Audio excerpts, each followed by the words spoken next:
నిజంగా ఏంటంటమ్మా, నేను చేస్తున్న పని ఒక తమాషాగా అనిపిస్తుంది నాకే. మొట్టమొదటగా మనం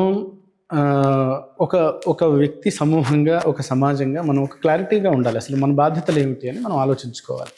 ఆలోచించుకుని మన బాధ్యతని మనం సక్రమంగా పోషించగలగాలి. ఈ క్రమంలో నేను ఏం ఆలోచిస్తానంటే, మనకు ఉపనిషత్తులో తల్లి, తండ్రి, గురువు, దాంట్లో మాతృదేవోభవ, పితృదేవోభవ, ఆచార్య దేవోభవ, అతిథి దేవోభవ, యాన్యనవద్యాని కర్మాణి తాని సేవితవ్యాన్ని అని తర్వాత చాలా మాటలు చెప్తూ ఉంటారు. సో తల్లి మొట్టమొదటి గురువు ఈ ప్రపంచంలోకి, తండ్రి రెండవ గురువు.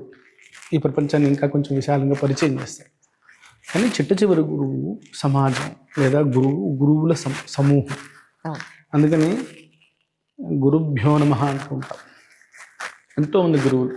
సో నేను ఇప్పుడు తల్లిగా ఉన్నాను, ఇది నా బాధ్యత. నేను ఇంతవరకు నా పరిమితి. తండ్రి చేతిలోకి వెళ్ళిపోయిన తర్వాత నా పరిమితి ఏమిటి, తండ్రి బాధ్యత ఏమిటి? ఇప్పుడు నేను తండ్రిని, నా బాధ్యత ఇది. నేను వీడిని ఇలా తయారు చేయాలి. ఇప్పుడు నేను గురువుకి ఇచ్చేస్తున్నాను. ఇచ్చిన తర్వాత నా బాధ్యత ఏమిటి? ఇప్పుడు నేను గురువు. ఈ గురువుగా నా చేతిలోకి వచ్చినటువంటి ఈ విద్యార్థిని నేను ఎలా తయారు చేయాలి? ఇలాగా తల్లి పాత్ర ఏమిటి, తండ్రి పాత్ర ఏమిటి, గురువు పాత్ర ఏమిటి అని చెప్పి చక్కగా ఒక నిర్దేశములు ఉన్నాయి. వాటిల్లో మనం ఉన్నాం అనుకోండి, మనకి సందేహమే లేదు, సమస్యే లేదు. ఇప్పుడు మీకు అక్కడ ఒక గురుకులం ఉంది. మా పిల్లవాడికి 5వ ఏటో 6వ ఏటో 7వ ఏటో ఆ గురుకులంలో నేను ఇచ్చేసిన తర్వాత వాళ్ళు చూసుకుంటారు, వాడిని చక్కగా తయారు చేస్తారు అని మీకు ముందే తెలుసు అనుకోండి. ఏ స్కూల్లో వేయాలి, ఏం చేయాలని టెన్షన్ ఉండదు మీకు కదా. అలా టెన్షన్ లేని సమాజం ఉండింది దేంట్లోనైనా సరే. ఇప్పుడు ఒక వృత్తి విషయంలో టెన్షన్ లేదు, సంపాదన విషయంలో టెన్షన్ లేదు, ఎక్స్పెక్టేషన్స్ లేవు, జీవితంలో ఏదో చేయాలి అనేటువంటి ఎక్స్పెక్టేషన్స్ లేవు, పిల్లవాడిని ఏదో చేసేయాలి అనే అభిప్రాయం లేదు. ధర్మ మార్గంలో నడుద్దాం, చేయాల్సినటువంటి సాధన చేయిద్దాం, చేసేవాడిని చేయనిద్దాం, ఎండ్ ప్రోడక్ట్ అద్భుతంగా ఉంటుంది. ఈ విశ్వాసంతో మన సమాజం నడిచేది.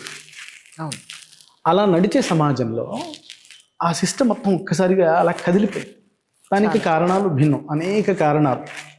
కానీ ఈరోజు మనం మంచి పరిస్థితిలో ఉన్నాం. స్వాతంత్రం వచ్చి సుమారుగా ఒక 79 సంవత్సరాలు కదా, 78 సంవత్సరాలు 79 సంవత్సరాలు వచ్చిన తర్వాత మనదైన జీవన విధానంలోకి మనని వెళ్ళకుండా ఎవరు ఆపుతున్నారు? మన కన్ఫ్యూషన్స్ ఆపుతున్నాయి. సో అందుకని ఇట్లాంటి చిన్న బంధాలన్నీ తెంచేసుకుని మన మార్గంలోకి మనం వెళ్ళిపోయాం అనుకోండి. మీరు చెప్పినటువంటి నా పిల్లవాడిని వాడు సరిగా చూస్తున్నారో లేదో, వాళ్ళు చేస్తున్నారో లేదో అనే సందేహాలకు తావే లేదు. నేనేమంటాను, మీరు చూడండి, తల్లి 9 నెలలు మొయ్యాలి గర్భంలో, తండ్రి 7 సంవత్సరాలు మొయ్యాలి గర్భంలో, గురువు 12 సంవత్సరాలు మొయ్యాలి గర్భంలో. ఇది ప్రసవ వేదన అంటారు. సో ఈ బాధ్యతలు ఇవి. మీ పిల్లవాడిని నాకు ఇవ్వటం అంటే అదంతే, ధాతరాయంత సర్వతః అని ఒక మాట అంటారనమాట. వేగంగా అన్ని దిశల నుండి నా వైపు విద్యార్థులు వచ్చేయాలి నా దగ్గరికి. ఎలాగా నదులన్నీ ప్రవహిస్తూ సముద్రంలోకి వెళ్ళటానికి ఆతురపడుతూ ఉంటాయో, విద్యార్థులందరూ నా దగ్గరికి రావడానికి ఆతురపడాలి అని నేను కోరుకుంటాను అని ఉపనిషత్తు చెప్తాను. అలాంటి మానసిక స్థితిలో నేను తల్లిదండ్రులతో ఏం మాట్లాడతానంటే, నాకు మీ పిల్లవాడిని ఇచ్చేయండి, మీరు చేయాల్సింది ఏమిటంటే 15 రోజులకు ఒకసారి వచ్చి చూసుకోండి. ప్రతిరోజు వాళ్ళ పిల్లవాడు ఏం తింటున్నాడు, ఏం చదువుకుంటున్నాడు వీడియోలు పెడతాను. తల్లిదండ్రుల గ్రూప్ ఉంటుంది, విద్యారణ్యము బంధువులు అనే గ్రూప్ పెట్టారు. ఆ గ్రూప్లో పొద్దున్న లేచిన దగ్గర నుంచి రాత్రి వరకు వాళ్ళ అల్పాహారం ఏమిటి, వాళ్ళ భోజనం ఏమిటి, వాళ్ళు ఏం క్లాస్ చదువుకుంటున్నారు, వాళ్ళు ఏం ఆడుకుంటున్నారు, అన్ని వీడియోలు పెడతారు. సో ఏమవుతుంది, ఇంట్లో కూర్చుంటారు. మహారాష్ట్రలో ఉన్నారు, కర్ణాటకలో ఉన్నారు, తమిళనాడులో ఉన్నారు, కేరళలో ఉన్నారు వాళ్ళ తల్లిదండ్రులు, అమెరికాలో ఉన్నారు, జర్మనీలో ఉన్నారు, ఉత్తరప్రదేశ్లో కాశీలో నుంచి ఒక పిల్లవాడు ఉన్నాడు. వాళ్ళు ఇంట్లో కూర్చుని పొద్దున్నే వచ్చి మా పిల్లవాడు తింటున్నాడు, మా పిల్లవాడు చదువుకుంటున్నాడు, సందేహం లేదు. అంటే నేనేమంటానంటే, ఒక భద్రమైన చేతిలో, ఒక వ్యాపారం చేసేవాడి చేతిలో పెడితేనేమో మీరు భయపడాలి. ఇప్పుడు మీరు మీ అమ్మ వాళ్ళ ఇంటికి పంపించారనుకోండి, మీరు ఎందుకు భయపడతారు? మా అమ్మ చూసుకుంటుంది జాగ్రత్తగా అనుకుంటారు మీరు. మా నాన్న మా జాగ్రత్తగా చూసుకుంటాడు, తాత అమ్మమ్మ బాగా చూసుకుంటారు మా పిల్లవాడిని మీరు ఎలా అనుకుంటారో, అలాగే గురువు దగ్గర పెట్టిన తర్వాత గురువుగా చూసుకుంటారు అనేటువంటి ధైర్యం నేను తల్లిదండ్రులకి కల్పిస్తాను. అంతే అకౌంటబుల్గా ఉంటాను.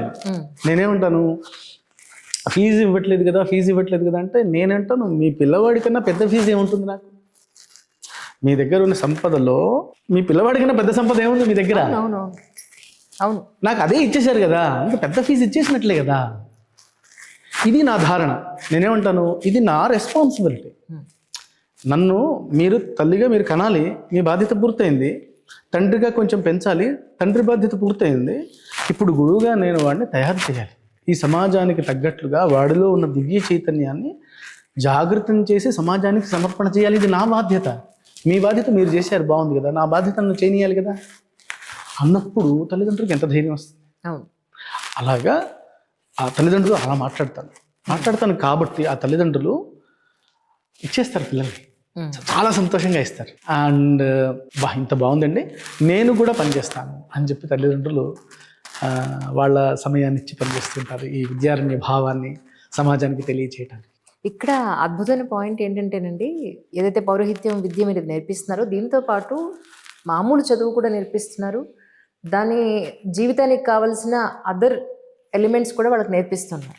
అంటే ఇది ఎందుకు అనుకున్నారు అంటే, చాలా చోట్ల పౌరోహిత్యం అంటే ఓన్లీ పౌరోహిత్యం మాత్రమే నేర్పిస్తున్నారు. అంటే నా డౌట్ ఏంటంటే, పౌరోహిత్యం నేర్చుకునే వాళ్ళు పర్సంటేజే తగ్గిపోయారు బేసిక్గా. ఇప్పుడు పౌరోహిత్యం చేసేవాళ్ళ పిల్లలు కూడా పౌరోహిత్యంలోకి రావడానికి ఇష్టపట్టలేదు. అవి ఏంటి అనేది మనం మాట్లాడదాం డెఫినెట్గా.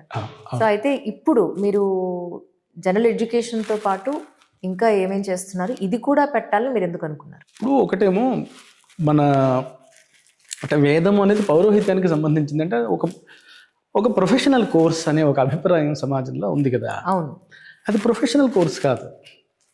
వేదము అనేది ఒక జీవన విధానం అంటారా? ఏమంటారంటే తెలుసుకోతగ్గది అని అర్థం. వేదము అంటే తెలుసుకోతగ్గది అని అర్థం. అంటే ఏమిటి, ఈ ప్రపంచం మొత్తం అసలు ఎలా ఉంది దాని వివరణ అదంతా కూడా. వేదం యొక్క వివరణ ఏమిటంటే, ఇప్పుడు మా పెద్దవాళ్ళు ఎవరో ఒకరు చెప్తూ ఏమంటారంటే, ఏదన్నా మీరు ఒక ఫోన్ కొంటే ఫోన్తో పాటు ఒక పుస్తకం వస్తుంది దాంట్లో.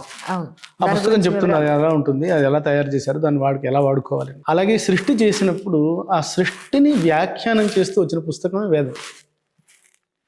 సో ఈ సృష్టిని అర్థం చేసుకోవాలంటే వేదాన్ని అర్థం చేసుకోవాలి. ఎవరు అర్థం చేసుకోవాలంటే పురోహితులు అర్థం చేసుకోవాలా? మొత్తం సమాజం అర్థం చేసుకోవాలి. వేదాన్ని సమాజం మొత్తం అర్థం చేసుకోవాలి. అందుకని ఏమంటారంటే నిష్కారణో ధర్మ అన్నారు. బ్రాహ్మణస్య నిష్కారణో ధర్మ షడంగో వేద అధ్యేయ జ్ఞేయశ్చ అన్నారు. నాకు ఉద్యోగం వస్తుంది కాబట్టి వేదం చదువుతాను, నాకు గౌరవం వస్తుంది కాబట్టి వేదం చదువుతాను, నేను అలా కాదు. ఉచ్ఛ్వాస నిశ్వాసలు ఎలా నీకు నిష్కారణంగా తీసుకుంటే నువ్వు బతుకుంటావు. ఒక శరీర రూపంలో నువ్వు ఉండాలంటే ఉచ్ఛ్వాస నిశ్వాస నువ్వు తీసుకుని తీరాల్సిందే. అది ఎలాగో ధర్మము, బ్రాహ్మణుడిగా నీవు పుట్టిన తర్వాత వేదములను అధ్యయనం చేసి తెలుసుకోవటం అనేటువంటిది సాంగోపాంగంగా అది కూడా నీ ధర్మం అని చెప్పి దాంట్లో ఉంది. అందువల్ల నేనేం ఆలోచించానంటే అమ్మా, ఇప్పుడు ఒక చాణక్యుడి కథ విన్నాను నేను. ఆయన 2 లాంతర్లు ఉంటాయన్నమాట ఆయన ఆఫీస్ టేబుల్ పైన. ఒక లాంతర్తో ఆఫీస్ వర్క్ చేస్తాడు, పర్సనల్ వర్క్ చేసుకోవాలన్నప్పుడు ఇది ఆపేసి ఇది వెలిగించుకుంటాడు. అకౌంటబిలిటీ అంటే ఏంటి, నా పర్సనల్ వర్క్ కోసం నేను గవర్నమెంట్ సొమ్మును తినకూడదు అనే అకౌంటబిలిటీ